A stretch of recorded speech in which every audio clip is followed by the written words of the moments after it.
In this week's parashat Shoftim, we have the famous commandment to listen to our rabbis. It says the pasuk. This is Perek Yud Zayin pasuk Chet. Ki yipaleh mimcha davar lemishpat. If there's something that's baffling you, you don't know how to decide, you don't know the halacha, you don't know the case. Bein dam ledam, bein din ledin, or bein nega lenega, divrei rivot bisharecha. Whether it's a controversy over a homicide case, a civil law case, an assault case, negas and deans, and you have this dispute by the courts. Bekamta va'alita el hamakom asher yivchar Hashem Elokecha bo. You're going to go up to that place that HaKadosh Baruch Hu is going to choose. Eventually in Yerushalayim, we're going to have the Sanhedrin. You'll take up the question to the Sanhedrin. Ubata el kohanim aleviim ve'el shofet asher yeh b'yamim ahem. And you're going to come before the kohanim, the leviim, the shofatim, the judges. You're going to come with the holy people in those days. V'darashta v'yigidu lecha et devar mishpat. And then you're going to present the problem, and they're going to tell you what's the actual halacha. V'asita al pi hadavar sheyagidu lecha min hamakom hahu asher yivchar Adonai v'shamarta lasot kechol asher yerucha. And you're going to carry out whatever they tell you to do. You're going to listen. You're going to do it from this place that HaKadosh Baruch Hu tells us to go to. Kechol asher yerucha. You're going to do v'shamarta lasot kechol asher yerucha. You're going to scrupulously observe. You're going to shomer all that they tell you to do. And then it says, al pi Torah asher yerucha, based on the Torah, on the instructions that they're telling you. V'al mishpat asher yemru lecha, the mishpat they're going to tell you, lecha ta'aseh, based on what they tell you to do. Lo tasur min hadavar asher yagidu lecha Yamin U-Smol. Now here are the words that I want to focus on this Torah. Lo tasur. Do not deviate. Don't stray. Min hadavar asher yagidu lecha, from the verdict that they tell you, what they tell you, the halacha, the idea they're telling you to do. Don't stray. Yamin U-Smol. Don't go straight either to the right or to the left. So meaning on the simple level, follow their word exactly. Don't deviate. When the rabbis tell you what to do today, the Nevi'im, the Shoftim, the Kohanim, the Leviim, today is the form of our Rabbanim. When they explain to us what the proper path is, don't deviate, don't go right, don't go left, just follow their words. Okay, that will be the simple pshat approach. Comes along Rashi based on Chazal, and you can check out the Mefarshei Rashi, what's bothering Chazal, but they actually take it a step even further. So what does it mean, don't stray, Yamin U-Smol? Afidu omer lecha yamin shehu smol, va'al smol shehu yamin. Even if the judge tells you that something that appears to you to be yamin, to you it looks like yamin, but he tells you it's small, or the opposite. You think it's small, you think it's left, and he tells you that it's right. Even in those cases, you have to follow them. Kol sheken shomer lecha yamin yamin va'al smol smol. And even and how much more so, kol sheken, if he tells you that that's something that's clear to you, that he's telling you to do right when you know that it's right, or he's telling you to do left when you know that it's left, of course you listen to him. But even if what he's telling you is difficult for you to accept, because on your logic, you don't hear what he's saying exactly. You see it a little bit differently. You see it even opposite. We're still supposed to follow their advice. So the Torah seems to be on the pshat level speaking about court cases, all types of court cases, civil cases, criminal cases. But many of the achronim, the more modern day commentators, they take this concept of lo tasur, of not straying from the rabbis, to refer to morality as well. When they're giving us life lessons of how to be good people, how to do the right thing, what is the moral thing to do? Even in this case as well, we're not supposed to stray right or left. We're not supposed to say, I got my version of morality, that's more clear than theirs. Chas v'shalom, I know better than they know. And I know today it's a little bit more complicated because there's many rabbis with a spectrum of views, and it isn't always the clearest. What is, this rabbi will tell you this, that rabbi will tell us that. We don't have Nevi'im, or we don't have like a Sanhedrin sitting there taking a vote, so we don't have like an official Jewish stance. But as individuals, we're still supposed to go out there and search out for a rabbi. Find a rabbi, find a mentor. Chazal tell us that the one that we find is going to be like an angel in our eyes. It's going to say, this rabbi is so holy, so special, and you're going to pick that person for your guidance because you realize, oh my God, he really is so special. I can see that the way he lives his life, the way he's acting, the way he's doing things, this is a person who really understands. This is a person that I can ask my moral questions to. And even though there seems to be a bit of a range of views when it comes to the rabbis, there is a bigger picture though. There is a bit of consensus when you get to the bigger ideas. And there are main topics today, main moral topics today that we could say there is a Jewish rabbinic opinion. It's clear when it comes to some key points. And I'll give you the clear example from today's times that, we have ourselves Hamas. Torah will tell you clearly, Hamas are evil terrorists, and we have a moral duty to destroy them, to get rid of them, to remove them. Hamas is evil murderers. We have to remove them. And we also have a moral duty to bring back our hostages. And any treaty that might be imposed upon us by Europe or the outside world that tells us, just stop right now and leave the hostages behind, let them stay in the hell that they're in right now, that's evil. That is immoral also. So I think in that area, at least we could say, we have ideas that we have big picture things that we understand that there is a Jewish morality, and we have a consensus. Now, in the details of those two big things that are happening nowadays, like, do we get rid of Hamas, number one? Do we bring back the hostages, number one? Over there, you could have yourself debates amongst the rabbis. You could have our politicians here in Israel, the politics of Israel. This is the biggest debate taking place.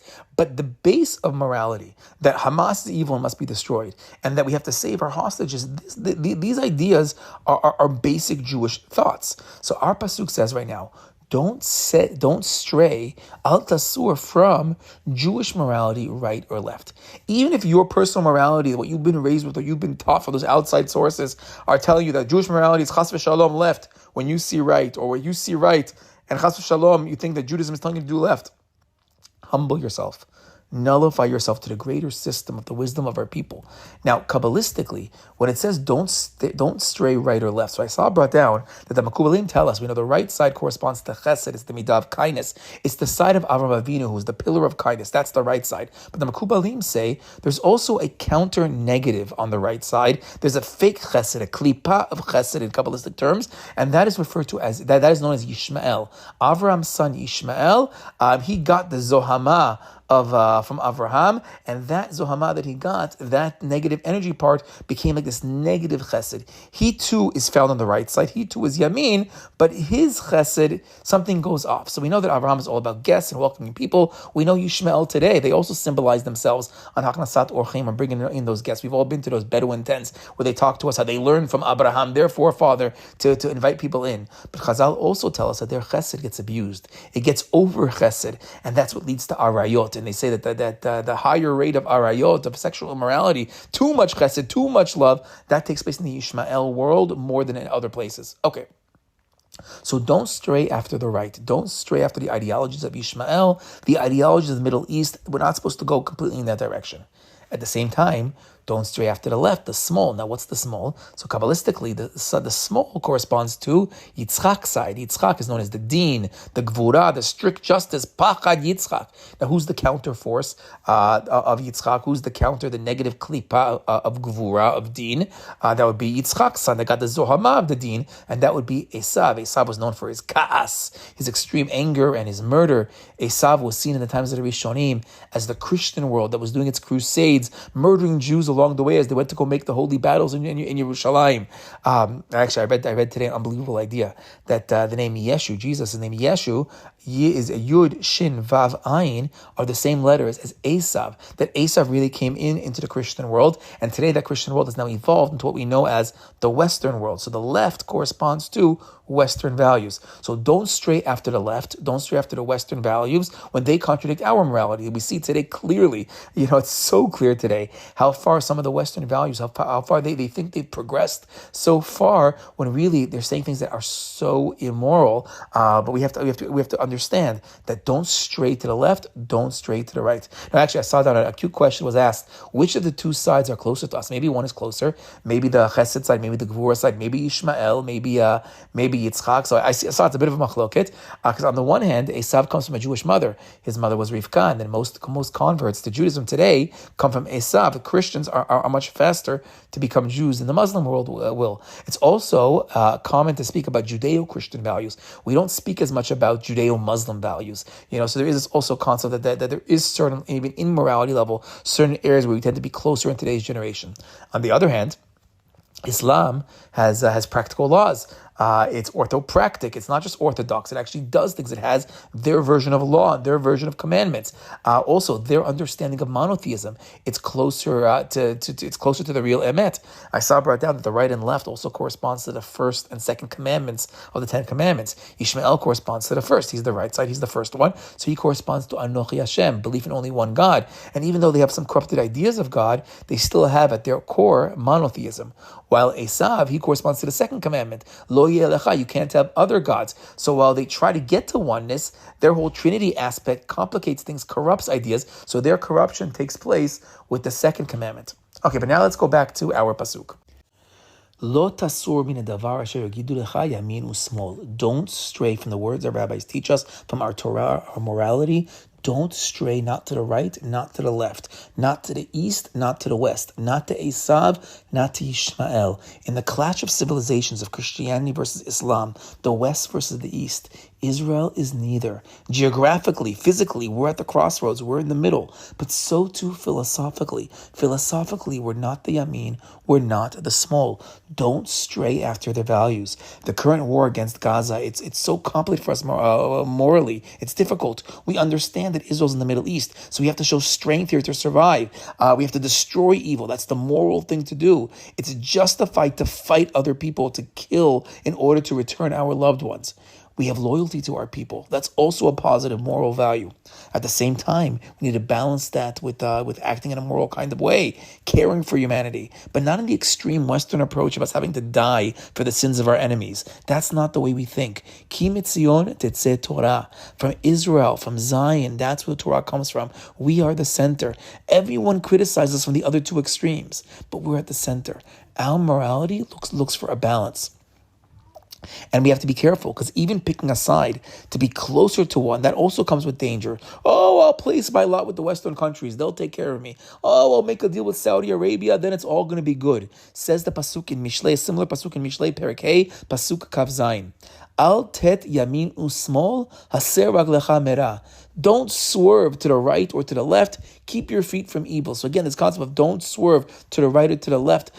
So I saw in Sefer Marot HaTzovot, he brings down, don't look to the west or to the east for help. Don't fool yourselves. They're not going to stand by us. They're not going to come to our aid when we need it most. We have a Kadosh Baruch Hu. Put our faith in a Kadosh Baruch Hu. Put our faith in our Torah and our understanding and our morality. Our special spot is in the middle. We're the balance for the entire world. And if we do it right, so I saw in Rabbi Reuven Kilman's Perush on the Chadodi, he says that if we do it right, we're going to be zochet to the words of the Navi, the words of the Chadodi, Yamin u-Smol Tifrotzi. Our morality, Ki mitzion tetzeh Torah, our morality will burst forth from the right and from the left. We'll be the true Or LaGoyim as we spread our Torah, Yamin u-Smol Tifrotzi, and we'll bring it to the whole entire world. Shabbat Shalom.